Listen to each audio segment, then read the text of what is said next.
Everybody acts like Glock stays untouchable.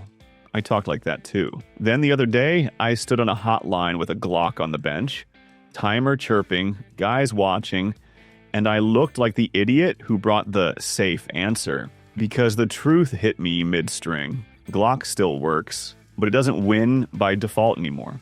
Obsolete doesn't mean Glocks disappear. It means I stop recommending them first. It means better answers keep showing up, and I get tired of pretending they don't. So I ran this the only way that matters. Same drills, same timer, same sloppy carry draws, same cheap ammo mixed with carry loads. No babying, no fanboy excuses. 5 pistols kept punching holes in Glock's comfort zone, and one of them pissed me off so bad, I put my Glock back in the case and didn't feel proud about it.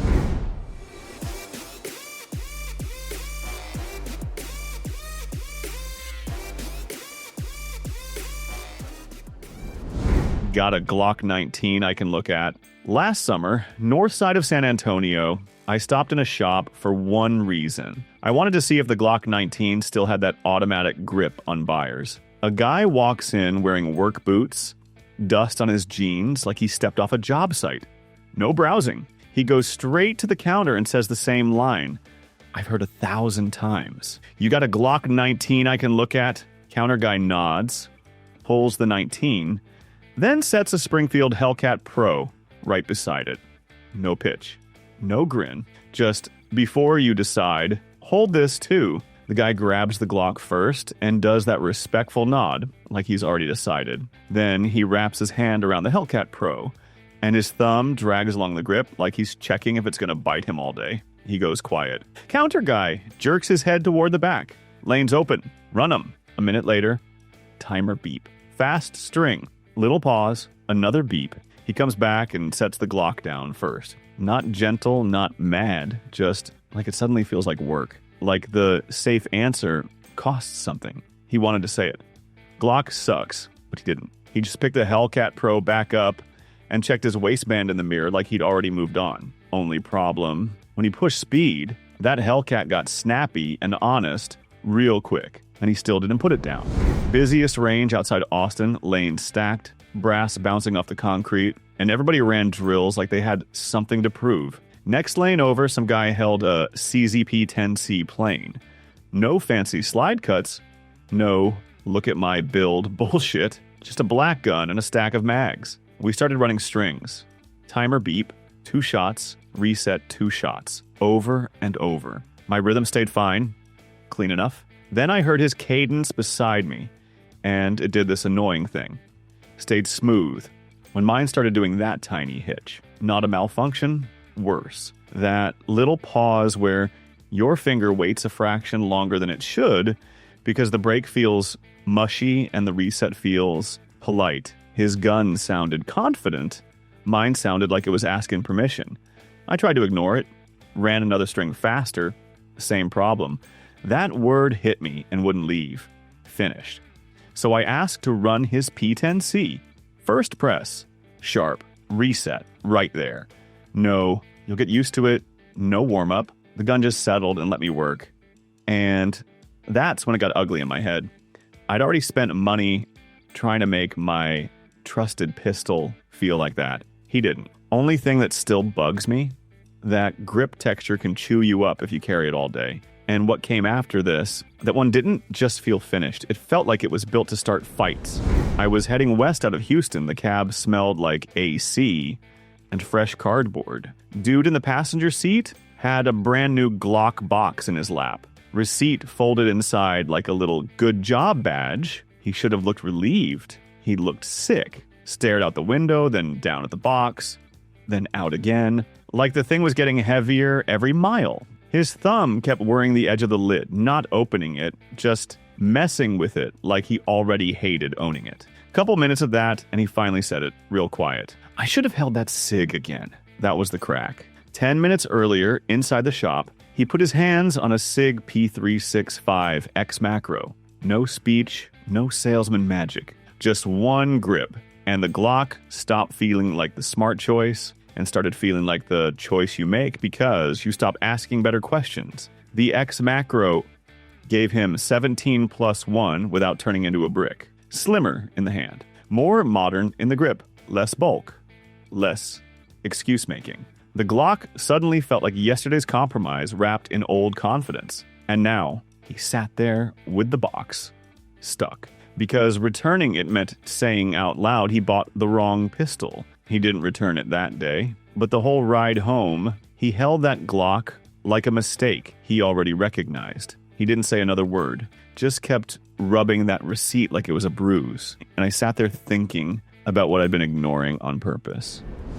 Long-term trust bothered me first. Newish platform, different guts, and I didn't have years of it survived everything stories to hide behind. Oklahoma weekend, staying with a buddy who kept his garage like a crime scene, bench, tools, parts trays, half-finished projects everywhere.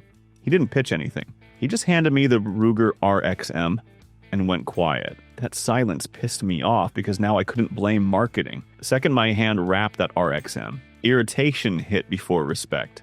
Not, oh, nice. More like, are you kidding me? The Magpul grip felt like somebody finally fixed the part people kept tolerating for years. Texture in the right places, angle that made sense, shape that didn't feel like a brick you trained yourself to accept. It felt obvious, and that's what made it nasty. Then he pointed at the chassis setup, the optics ready cut, the whole modular deal, like it was normal. No ceremony.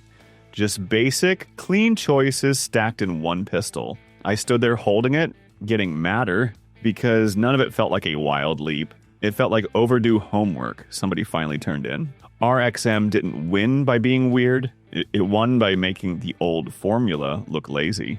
And the worst part? I couldn't set it down without thinking about how easy I'd made excuses. What came after that wasn't irritation. The last one put a different kind of pressure on me.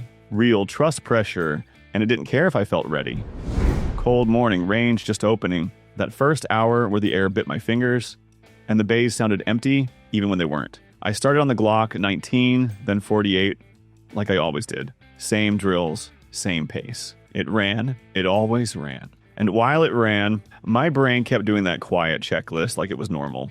Sights, optic cut, barrel stuff, little fixes. You don't call fixes because you've said them for so long. Then I swapped to the FN 509 Tactical, and that's where it broke. Because my brain reached for the checklist, and there wasn't one. It already showed up with the kind of setup people spend money turning a Glock into, not ready without a trip to the machine shop. Tall sights that didn't feel like an afterthought. Real ambi controls, both sides, no half-assed, close enough. What hit me harder was the role it covered. It didn't just sit in the Glock 19 lane. It ate that lane and the slim carry, but I still want capability lane too. The lane guys try to solve with a second Glock and a pile of parts. So I went back to the Glock, almost stubborn about it. Same reliability, same results. But now it felt like a base, like I've been defending unfinished on purpose. I wasn't choosing Glock because it was complete. I was choosing it because I got used to completing it. I was out on the edge of town in Texas, killing stupid errands at once. I needed a couple of screws, and I wanted to grab a box of 9 before I forgot again. That little rural highway was the only place that didn't feel like a circus. I'm leaning on the glass, and the owner won't shut up. Mark answers it like he's already tired. Yeah, no, still not. Uh-huh. What's the ETA? Pause. Okay. What can you actually ship me this week? That's when nobody posts about. The distributor isn't anything. He's just reading. The popular stuff? Order. Date? Maybe next month? The kind of answer that makes guys keep refreshing websites at midnight, like idiots. And the clerk goes, all right, what about G3C? And his whole tone changed. The distributor finally said a sentence that contextual numbers. Cases available. While he's still on the call and asks for one of the everyone wants it. The clerk doesn't even stock. No idea when. Stands there for a second, then asks, what can I leave with today? Down and sets a Taurus G3C box counter like it's muscle memory. Nobody looked proud.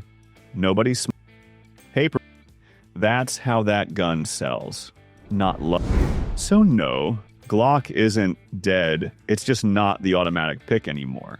And that's what people don't want to admit. Every pistol on this list stole something Glock used to own. Not in a comment section, on the belt, on the clock, when my hands got tired and my patience got thin. That's the part that sticks with me. I didn't set out to turn on Glock. I got dragged there by boring results and a couple moments where my pride took a hit. And I still keep a Glock around. That's the uncomfortable part. I just don't trust the default answer feeling like I used to. Tell me what broke your loyalty, jam, comfort, accuracy, price, whatever. Or tell me why I'm full of it. I'm Steve. Comfort makes people lazy. That's when guns start lying.